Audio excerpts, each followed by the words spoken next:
सुबह उठो, भगवान को प्रणाम करो और बिस्तर से उतरने से पहले धरती माता को प्रणाम कर लेना चाहिए। हे धरती मैया, मुझसे किसी प्रकार से पाप हो तो क्षमा करना। समुद्र वसने देवी पर्वत स्तन मंडिते विष्णु पत्नी नमस्तुभ्यं पाद स्पर्श क्षमस्व में। धरती मैया को प्रणाम करके फिर दाहिना पैर पहले धरती पर रखना चाहिए, फिर जो है उठना चाहिए। आज के लोग, कलयुग है ना घोर, बिस्तर में बैठे बैठे ही चाय पीते हैं। हाँ, बिस्तर से पैर उतारना नहीं है। एक जगह बैठे थे सब ब्राह्मण, सब बैठे थे, तो एक हास परिहास हो रही थी। उसमें एक ब्राह्मण क्या कहते हैं, आजकल के जमाने में क्या हो गया है, सदा भगवान, क्योंकि आजकल के लोग व्यवसन में इतने फंसे हुए हैं कि सुबह सुबह उनको ये सब व्यवसन चाहिए। तो चाय भवानी दाहिनी, बाएं हाथ में प्लेट, तीन देव रक्षा करे बहनिया बहनिया, पान बीड़ी सिगरेट।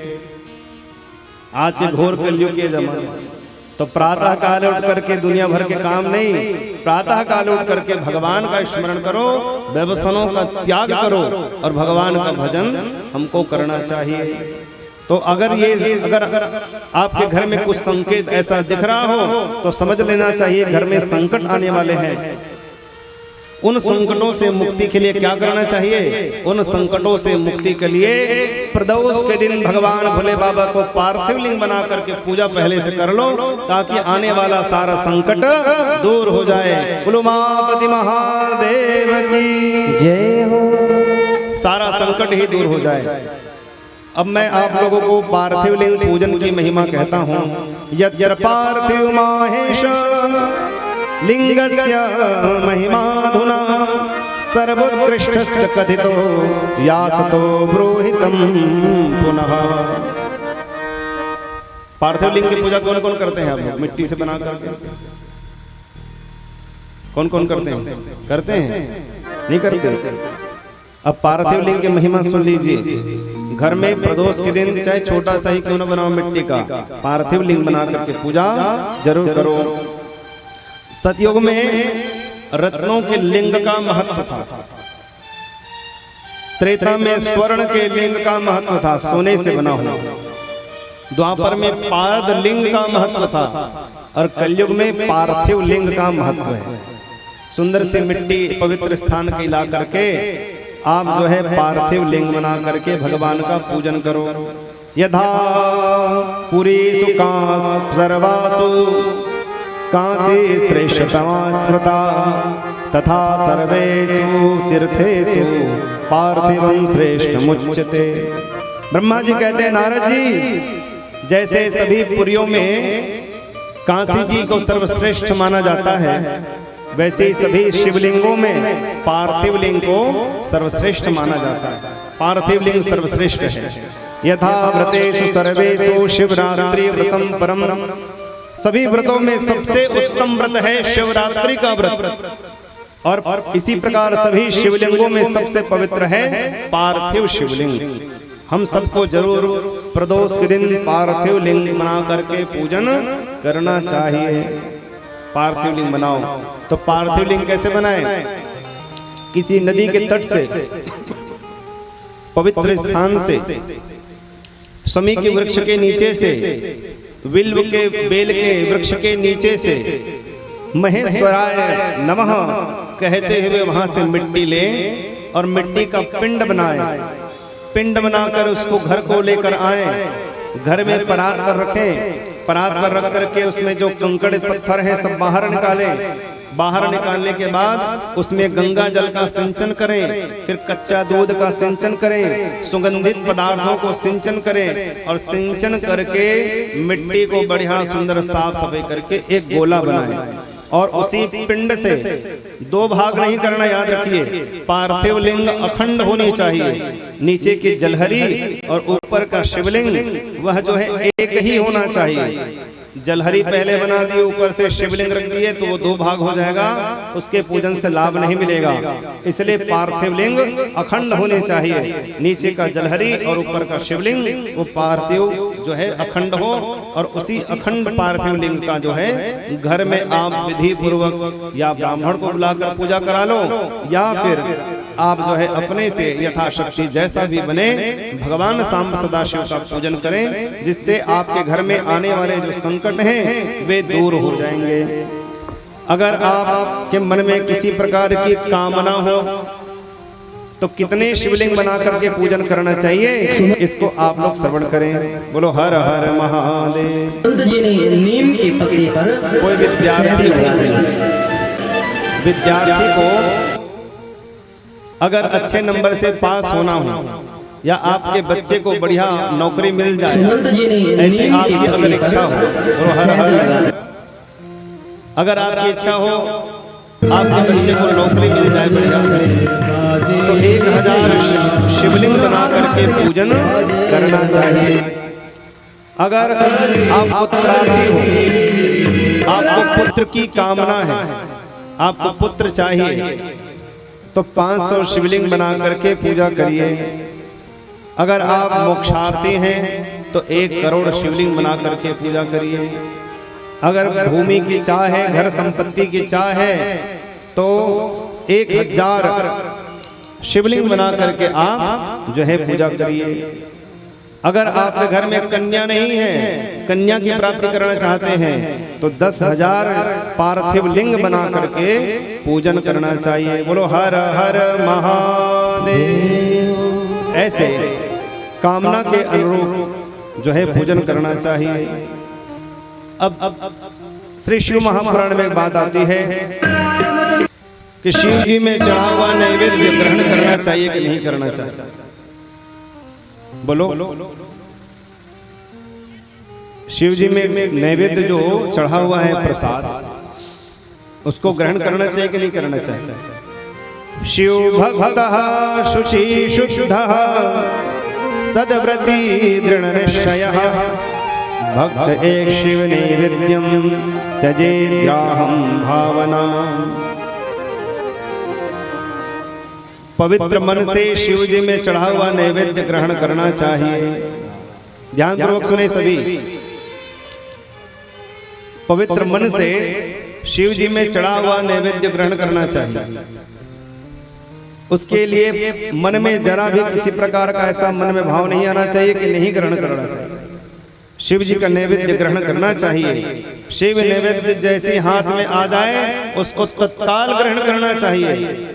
अगर आपने उसको कहीं रख दिया उतने ही दोष के भागी बनोगे। इसलिए शिव नैवेद्य को बड़े प्रेम से ग्रहण करना चाहिए। तो कौन कौन से शिवलिंग का नैवेद्य ग्रहण करना चाहिए और कौन से शिवलिंग का नैवेद्य ग्रहण नहीं करना चाहिए।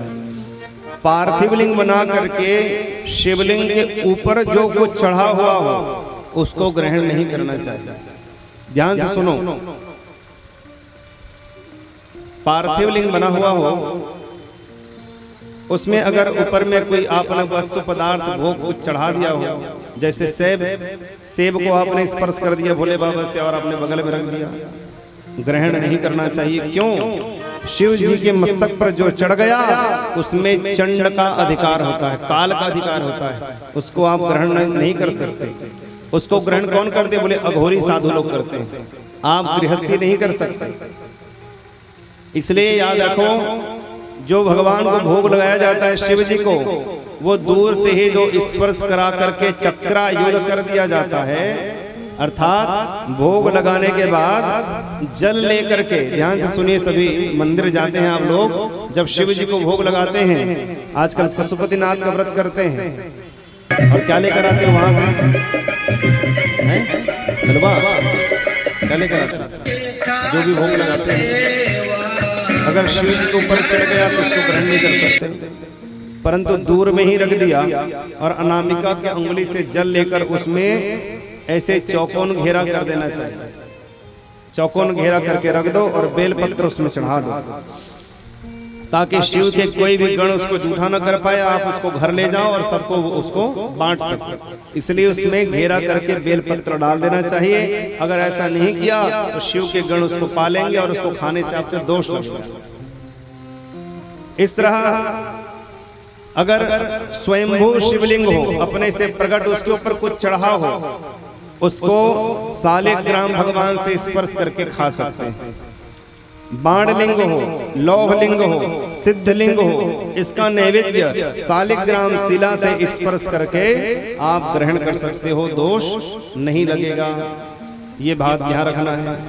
अब दूसरी बात, आजकल लोग क्या करते हैं, बेलपत्र खाने के बड़े आदी हो गए हैं, चकाचक बेलपत्ती खा रहे हैं। अब कोनो दाई मना इस बेलपत्ती धर के, हे भगवान मोर हाथ गोड़ के पीरा ठीक हो जाए, चढ़ा। अब वो चढ़ा चल दे, अब जागते हट्टा पले उठा खा दे तो सबो हाथ गोड़ के पीरा तो रंदन कहाँ जाएगी। हाँ, ऐसा कभी नहीं करना चाहिए। जब आप कोई कामना लेकर के मंदिर जा रहे हो तो मंदिर में जाने के बाद पहले शिवलिंग को अच्छे तरीके से साफ कर लेना चाहिए, और साफ करने के बाद आप फिर अपनी पूजा करो, और स्वयं जो पूजा किए हो वह बेलपत्र आप लेकर घर को आइए। सीधे सीधे नहीं खाना है, उसको घर को लेकर आइए, उसको सुखाइए, और सुखा करके उसको पाउडर बनाइए, और पाउडर बना करके फिर उसको खाइए, तो आपको उससे शरीर में जितने रोग हैं सब समाप्त होगी। आयुर्वेद कहता है अगर आपने सीधे सीधे खा लिया तो शुगर के पेशेंट को तो लाभ मिलेगा, और बाकी जितने भी और हैं और अन्य रोगी हैं उनके शरीर में फोड़ा उत्पन्न हो जाएगा, नहीं मुंह में छाला हो जाएगा, मुंह में छाला नहीं तो जीभ का स्वाद चला जाएगा। इसलिए सीधे सीधे नहीं खाना चाहिए। अब शिव जी में चढ़ाए हुआ जल कैसे ग्रहण करें? स्नात्वा विधानेन यो लिंगस्तन पनोदकम त्रिपिबेत् विविधं पापं तस्यासु विनश्यति। महाराज यहाँ पर वर्णन आता है, शिव जी में जो जल चढ़ाया जाता है उसको लोटा लोटा नहीं पीना। आजकल लोग क्या करते हैं, एक लोटा घर ले जाते हैं, अपने घर के जल पात्र में पूरा एक लोटा डाल देते हैं, बोले दिन भर पिएंगे। हाँ, दोष लगेगा, ऐसा मत करना, ऐसा नहीं करना चाहिए। क्या लिखा है? त्रिपिबेत् विविधं पापम तस्य हासो विनश्यति। केवल 3 बार आचमन करने के लिए कहा गया है। हाँ, लोटा लोटा नहीं पीना है। ओहो, कई जन मन कहते महाराज हमन तो लोटा लोटा पी जा। अच्छा, ओखल अच्छा मंदिर ले सीधा ऐसे पाइप नहीं निकलवा ले तो धर ले, आते रही सीधा पीते जावे। कभी ऐसा नहीं करना। महाराज क्या करना चाहिए? बढ़िया, जो जल आपने चढ़ाया है उसी जल को केवल 3 बार जो है आचमन कर लेना चाहिए, फिर हाथ धो लेना चाहिए, ऐसा करना चाहिए पूजन। तो इस प्रकार पार्थिव लिंग का पूजन करें। शिव जी में चढ़ाया हुआ जो बाहर का नैवेद्य है उसको सबको बांटना भी चाहिए और पाना भी चाहिए। जल पीना है तो केवल 3 बार जो है आचमन जो है करना चाहिए। बोलिए उमापति महादेव की जय हो। हर हर महादेव। आज हम लोग को पार्वती जी का जन्मोत्सव मनाना है, ठीक है? पार्वती जी का जन्मोत्सव हो आज। जैसे आप लोग भागवत जी में कृष्ण जन्मोत्सव मनाते हैं, ऐसे पार्वती जी का जन्मोत्सव। तो माता के जन्मोत्सव में सम्मिलित होकर ही आप सब जाएंगे। इसलिए बढ़िया माता की कथा को श्रवण करें, उसके पश्चात आप सब घर को जाएंगे। ब्रह्मा नारद जी का समाज चलता है। प्रथमं 10 पुत्री सा पंचात् सा पर्वतात्मजा कथमेक शरीरेण द्योरप्यात्मजा मता शृणुतं च मुने सर्वं सतीशी वयसा शुभं पावनं परमं दिव्यं गुह्यात् गुहितमं परम। यहाँ पर देवर्षि नारद जी महाराज प्रश्न करते हैं कि भगवान भोले बाबा ने भगवती सती को किस प्रकार से पति रूप में स्वीकार किया। भोले बाबा ने पत्नी रूप में स्वीकार किया, और भोले बाबा ने किस प्रकार सती को भी और पार्वती को भी कैसे पत्नी स्वीकार कर ली। ये मुझे बात समझ नहीं आ रही है। या एक ही है तो भिन्न भिन्न कैसे हुए? भगवान भोले बाबा निर्विकार है, निर्विकल्प है, निराकार है, तो किस प्रकार उन्होंने विवाह किया आप मुझे बताइए। उस समय ब्रह्मा जी कहते हैं, एक समय की बात है, भगवान भोले बाबा ने सृष्टि करने वाले मुझ ब्रह्मा को प्रकट किया, पालन करने वाले भगवान नारायण को प्रकट किया और स्वयं एक स्वरूप उन्होंने धारण किया शंकर का।